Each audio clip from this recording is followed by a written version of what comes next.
Kisah dibuka dengan suasana mencekam di tepi sungai. Seorang bocah laki-laki menemukan kantong plastik tergeletak di rerumputan. Saat dibuka, isinya membuat darahnya membeku, setengah telinga manusia. Polisi segera dikerahkan untuk menyisir area itu, hingga mereka menemukan kepala manusia di aliran sungai. Korban tersebut adalah Jang Jo-yeon, putri dari mantan kepala unit pembunuhan. Lebih memilukan lagi, Jo-yeon adalah tunangan Kim Soo-hyun, seorang agen rahasia intelijen nasional. Tragedi ini terjadi hanya beberapa waktu sebelum pernikahan mereka. Flashback memperlihatkan malam naas itu. Mobil Jo Yeon mogok di jalan sepi. Ia menelpon Soo Hyun, tapi sang tunangan sedang dalam misi dan menyarankan memanggil Derek.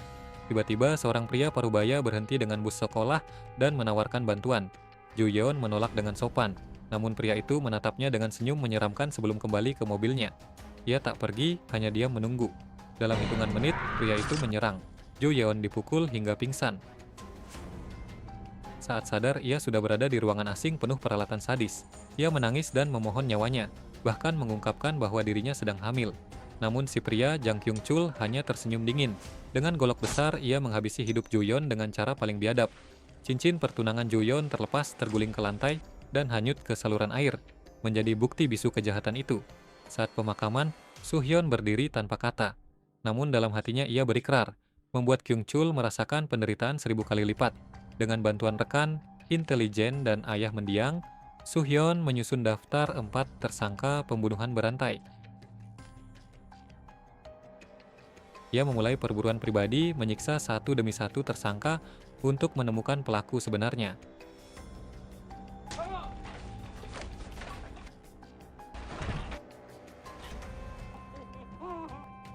Akhirnya, ia menemukan bukti di rumah Kyung Chul, sebuah lemari penuh pakaian dalam perempuan dan cincin Jo Yeon di saluran air.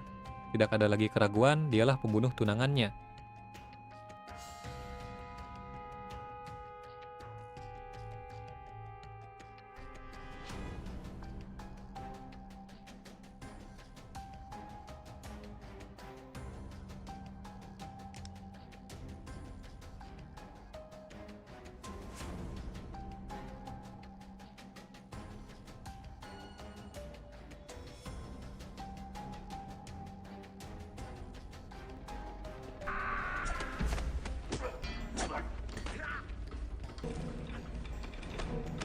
Namun Soo-hyun tak ingin sekadar membunuh. Ia ingin menyiksa perlahan, membuat Kyung Chul merasakan horor yang sama. Dengan brutal, ia memasukkan kapsul pelacak ke dalam mulut sang psikopat, lalu membiarkannya bebas. Sejak itu, keduanya terikat dalam permainan kucing dan tikus yang penuh darah.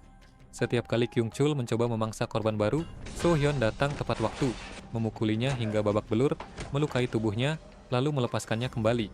Namun, yang tak disangka Soo-hyun, penderitaan justru semakin memicu sisi gelap Kyung Chul. Alih-alih jera, ia semakin liar, bahkan mulai membunuh dengan cara lebih brutal. Ia mendatangi teman lamanya, seorang kanibal pembunuh, untuk bersembunyi. Soo-hyun pun memburu mereka berdua, meninggalkan jejak pertarungan penuh darah, fail pancing, hingga senjata api.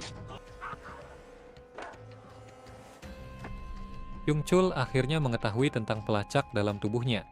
Ia berhasil mengeluarkannya dengan paksa, lalu menanamkannya ke seorang polisi. Dengan itu, ia menipu Soo-hyun dan membalikkan keadaan. Puncaknya, Kyung Chul menyerang keluarga Soo-hyun. Ayah mertuanya hampir tewas, sementara adik tunangannya menjadi korban pelecehan. Kyung Chul lalu menyatakan akan menyerahkan diri ke polisi. Soo-hyun sadar bila Kyung Chul masuk penjara, dendamnya takkan pernah terbalaskan. Soo-hyun menculik Kyung Chul tepat sebelum ia menyerahkan diri. Di rumah Kyung Chul, Soo-hyun menyiapkan eksekusi terakhir. Ia mengikat Kyung Chul pada alat pemenggal, lalu memasang mekanisme yang akan menutup giliotin begitu pintu rumah dibuka. Kyung Chul dipaksa menggigit tali pengaman. Saat keluarganya tiba dan membuka pintu, pedang giliotin terjun, memenggal kepala Kyung Chul tepat di depan orang-orang yang ia cintai. Soo-hyun berjalan pergi dengan wajah dipenuhi air mata. Dendamnya terbayar, tapi jiwanya hancur. Ia sadar, dalam proses memburu setan, ia sendiri telah berubah menjadi setan.